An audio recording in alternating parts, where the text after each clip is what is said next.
Hey, good evening. It's Wednesday, June 28th, and welcome back to Everyday Talk 24/7. Thanks so much for being here. This is part 2 of looking at shiny, happy people and the impact that it has on families in particular.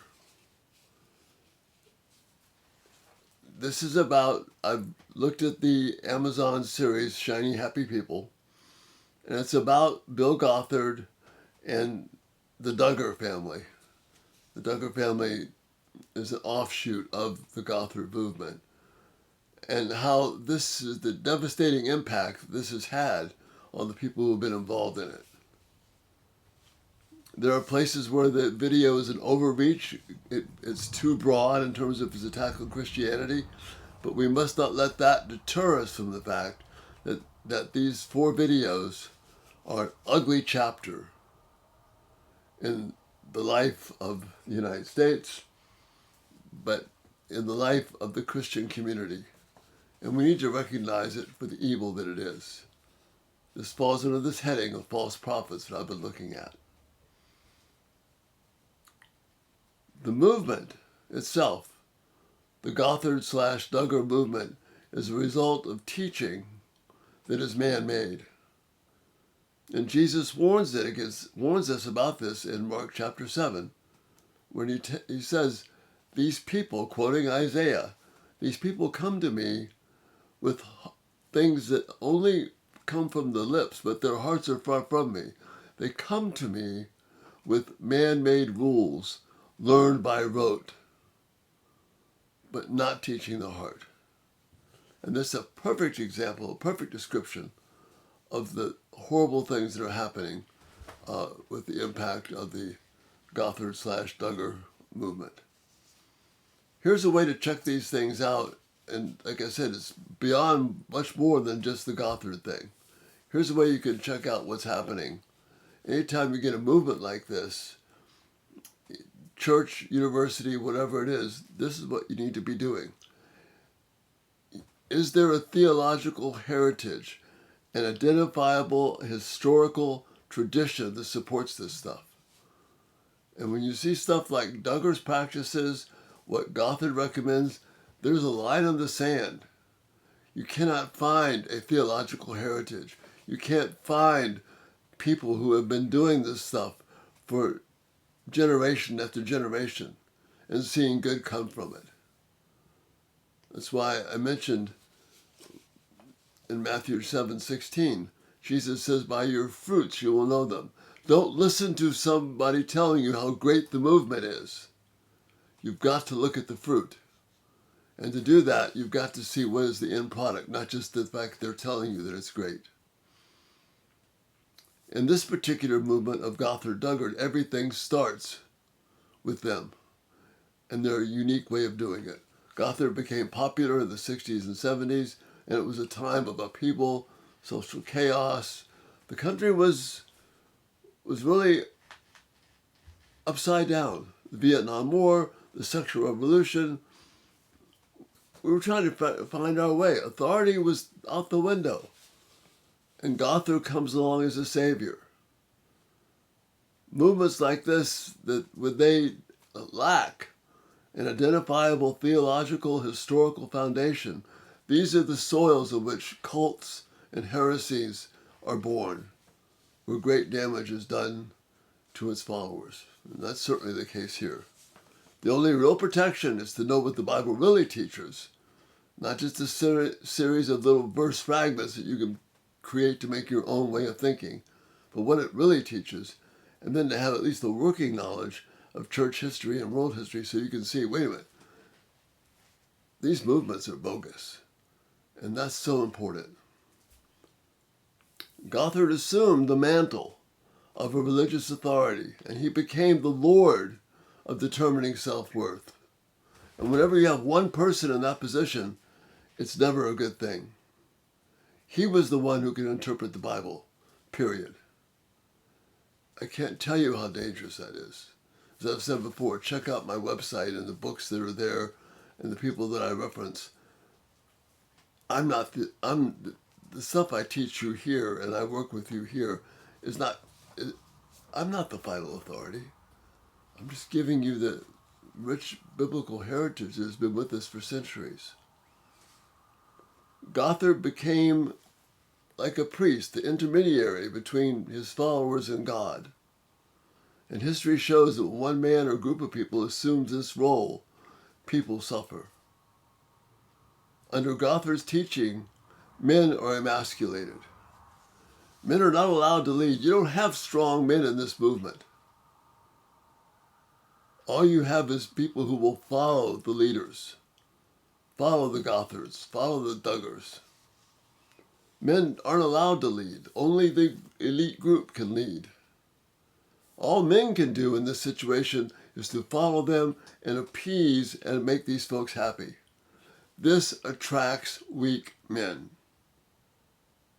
I can't say this strongly enough. All their thinking and vision and direction is done for them, and weak men cling to this. Weak men don't think for themselves. They draw their identity as a man from this group or movement, but not from Christ.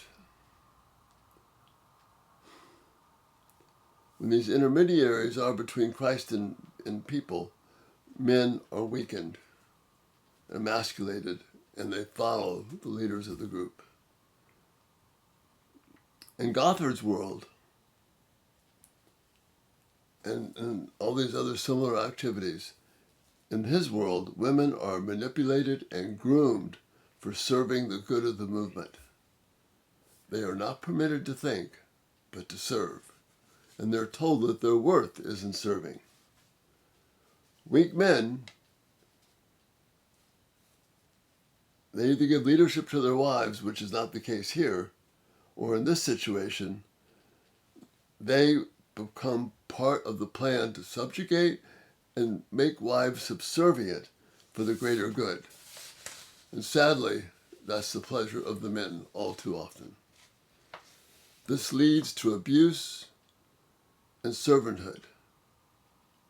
As in, the wife's job, the woman's job, is to serve the husband and serve the greater good of the movement. Independent thought for women in this movement is not seen as a good thing. Independent thought is viewed as a lack of submission, a lack of bowing down, a lack of not honoring God, which is awful, but this is the way they do it. Women are depersonalized and objectified. Abuse is rampant and even encouraged under the heading of submission to this authority. It's ugly. I've been doing counseling for close to 40 years. I've seen this kind of thing happen more times than I can imagine. And we need to start speaking out against it. Women are made to be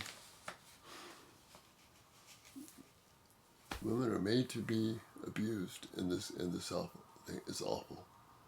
The result then for children is the children of these folks are shattered because they have no parents in a biblical sense. The father is not being a true father. He's molding them into whatever the movement leadership says is proper for a child. The father disciplines to conform. He does not nurture but indoctrinates into the thinking of the movement.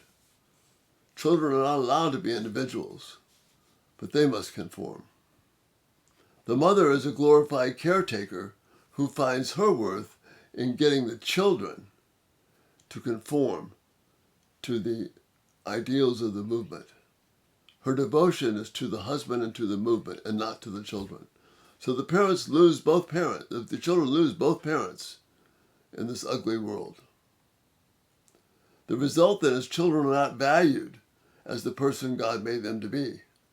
They are not known or understood. Some children who appear to be compliant look like they do well in this system, but they don't. Those who are not compliant are disciplined and programmed to conform. The result is that children are shattered and ill-equipped to deal with life outside of the movement's teaching. Gothard and Duggar are just two examples of the similar type of event that is happening throughout the Christian world. There are elements of the homeschool, not all, but there are elements of the homeschooling movement. There are Christian schools, Christian universities, character molding movements, character development movements. Way too many of these have these type of elements, where the only goal is to get you to conform to the movement.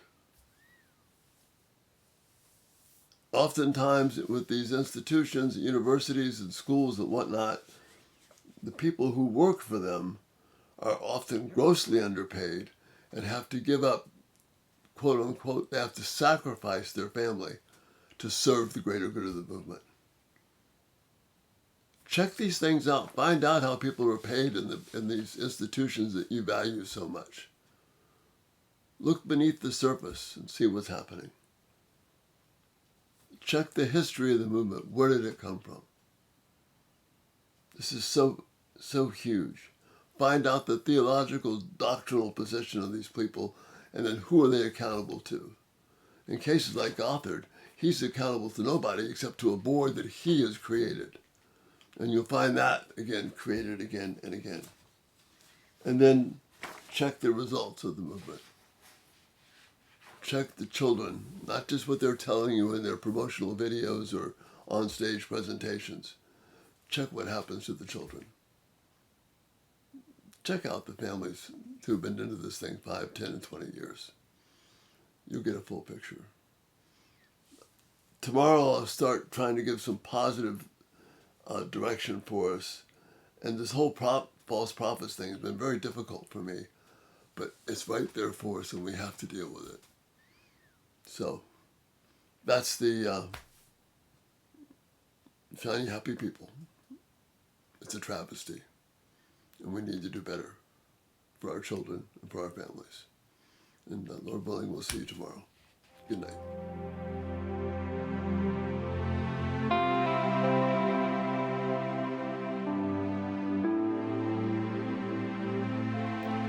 Thank you for watching. May God richly bless you as you seek to live for His glory.